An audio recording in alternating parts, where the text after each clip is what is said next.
మిత్రమా, నేను వచ్చేసాను. నీవు నాకు నేను ఇచ్చిన ధనం తిరిగి ఇస్తే నేను మరలా నా వ్యాపారం మనం చేసుకుందామన్నాడు. ధనం ఇచ్చావా? నాకా? ఎప్పుడు? ఎలా అని అన్నాడు. అదే మిత్రమా అలా అనేసావు. నాకు గుర్తు రావడం లేదు. నువ్వు ఇచ్చావు, నాకెందుకు ఇచ్చావు? ఈ ఊరికి వెళ్తూ చెప్పాను కదా స్వామి నీకు, నువ్వు నాకు మంచి మిత్రుడు అని నమ్మి నీ దగ్గర ఇచ్చాను, ఇప్పుడేమో లేదంటున్నావంటే. లేదు లేదు, నువ్వు నాకేమి ఇవ్వలేదు, ఎవరో చూసింటే చెప్పాను. ఎవరు చూస్తారు? ఇంట్లో భార్య ఉంది. ఆమె భార్య ముందర ఇచ్చాడు. ఆమె నేనే వీలేదు, మేము చూడలేదు అని ఆమె చెప్పేసింది. నేను చూడలేదు, నువ్వు ఇచ్చింది నాకు తెలిసింది. ఏం చేయాలా? సరే, న్యాయాధికారి దగ్గరికి వెళ్ళాడు. న్యాయ వ్యవస్థ చెప్పాడు. అక్కడ న్యాయాధికారి చాలా తెలివైన న్యాయాధికారి ఒక వ్యక్తి ఉన్నాడు. వీళ్ళు చెప్పినటువంటి విశేషాలంతా విన్నాడు. అయితే నా దగ్గర ఒక ధర్మపీఠం ఉంది. ధర్మపీఠం, ఈ ధర్మపీఠం మీద నిలబడుకొని చెప్తే అది ఎవడు అబద్ధం చెప్తాడో వాడికి అది అబద్ధం అని చెప్తుంది, నిజం చెప్తే అది నిజము అని చెప్తుంది. అలాంటిది వేరే దగ్గర నుంచి మేము అది తెప్పించుకోవడం, దానికి మంత్రతంత్ర శాస్త్రాలన్నీ కూడా దాన్ని ఏర్పాటు చేశాము అని చెప్పి అన్నాడు ఆ యొక్క న్యాయ వ్యవస్థ వ్యక్తి, న్యాయం చెప్పే వ్యక్తి. అవునా, అట్లనా? అయితే మేము రేపు వస్తాం అని చెప్పి వెళ్ళిపోయాడు. మళ్ళీ మరుసటి రోజు వచ్చాడు. ఎందుకు వెళ్ళిపోయాడు, ఎందుకు వచ్చారు అనుకున్నాడు. మరుసటి రోజు వచ్చాడు. ఆ మరుసటి రోజు అంటే ఇద్దరు కూడా మంచి దుస్తులు ధరించున్నారు. మళ్ళీ కోటు అంత బాగా వేసుకొని వచ్చాడు ఆ మిత్రుడు, ధనవంత మిత్రుడు. ఇచ్చిన మిత్రుడు మామూలుగా మామూలు దుస్తులతో వచ్చాడు. పోగొట్టుకున్నోడికి అంత బాధే కదా, ఇంకే ఉంటుంది. బాగా అందంగా అలంకరించుకోవాలని, మంచి దుస్తులు ధరించాలని ఏమీ ఉండదు. అని నిలబడుకున్నాడు. పీఠ మీద అన్నాడు. ఎక్కాడు.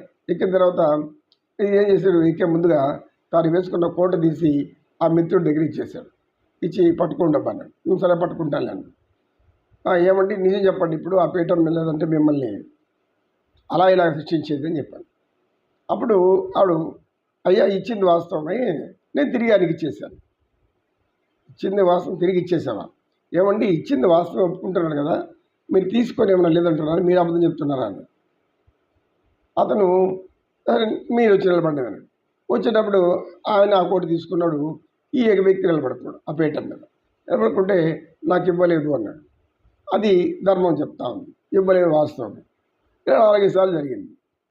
ఆ తెలివైనటువంటి ఆ న్యాయవేత్త ఏం చేశాడంటే గమనించాలంతా. ఓహో సరే అని చెప్పేసి, అయ్యా ధనవంతుడు గారు, మీరు చాలా గర్భంగా ఉన్నారు, అంత మంచి గొప్ప కోటు అది ఒకసారి నా చేతికి ఇవ్వండి అన్నాడు. వీడి కొద్ది గుండెలో రాయబడింది. రాయబడితే ఆ కోటు తెచ్చేసి పెట్టుకున్నాడు. ఇప్పుడు చెప్పి ఎక్కండి అన్నాడు. చెప్తే నేను ఇచ్చేసాను అన్నాడు. ఎవరికి ఇచ్చాను? అతనికే ఇచ్చానంటేనే అది అసత్యము అసత్యం అన్నట్టు చెప్పింది.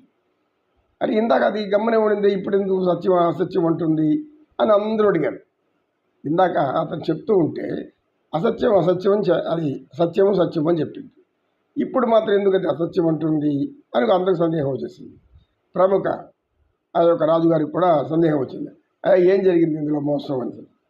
అప్పుడు ఆ యొక్క న్యాయవేత్త ఏం చెప్పాడంటే, కోటు విప్పి అన్ని పొరగలు తీస్తే అనేక వజ్రాలు, ₹1,00,00,000 వజ్రాలు పొదగబడింది అందులో. అంటే ఈ వజ్రాలు ఆయన చేతికి ఇచ్చినప్పుడు ఆయనకి ఇచ్చినాడు, అది వాస్తవమే కదా. ఇప్పుడు ఆయన చేతిలో ఉంది కాబట్టి ఆయనకి ఇచ్చినట్టే లెక్క. దిగిన మళ్ళీ ఏం చేశాడు? ఆ కోటు తీసుకున్నాడు. అతను ఇవ్వలేదు అన్నప్పుడు అది కూడా వాస్తవమే కదా. ఇది గమనించాడు ఆ న్యాయవేత్త. ఇలా ఉంటుంది న్యాయం అంటే. కనుక మనం ఎవరిని కూడా ఎక్కువగా నమ్మితే అన్నీ కూడా అన్యాయం చేస్తుంటారు. స్త్రీలు కూడా అంతే. స్త్రీలు మంచి వయసులో ఉండే స్త్రీలను పక్క వారింట్లోనో తెలిసిన వారింట్లోనో పెట్టి వెళ్ళకూడదు. ఈ రోజుల్లో చూస్తున్నాం, 6 ఏళ్ల పసిపాపను 60 ఏళ్ల వాడు కూడా ఏర్పాటు చేస్తున్నటువంటి వింతలు వస్తున్నాయి. నేను 3 రోజుల ముందు కూడా ఒక పూజారి, ఆలయం పూజారి ఒక చిన్న బాలికను పాడు చేశాడంట. ఇవి మనకు ప్రతినిత్యం వింటున్నదే. మరి దీన్ని ఎవరు రక్షిస్తారు? ఎవరు కాపాడాలి? అనేక మంది చెప్తారు. ఎంతమంది స్త్రీలు ఎక్కడికో పోయారు, నేను పట్టుకొని వస్తాను. అధికారం వచ్చినాక వాళ్ళు ఎక్కడ పోయారు నాకేం తెలుసు. ఇట్లా ఉంటాయి మాటలు. అంటే మీ మాట చెప్పి తప్పకూడదు. ఒక మాట ఇస్తే తప్పకూడదు. కొన్ని వేల మంది ఎక్కడో అపహరించబడ్డారు. నేనైతే వాళ్ళని పట్టి తీసుకురాగలను అని చెప్పి నీకు ఒక అధికారం ఇచ్చినాక రాజుగారు ఆ అధికారం చేతిలో పెట్టుకొని తీసుకురావడం, దానికి చర్యలు తీసుకోవాలి కదా. ఏం చర్యలు తీసుకుందాం? ఏమీ లేదు. ఇలా అనేకం ఇలానే ఉంటాయి ప్రతిదీ కూడా. ప్రభువులు అలాగా ఉంటారు. చెప్పినవన్నీ కూడా చేయి, ఎందుకంటే వాళ్ళే ప్రభువు. నమో కృష్ణ, నమో కృష్ణ, కృష్ణం వందే జగద్గురు.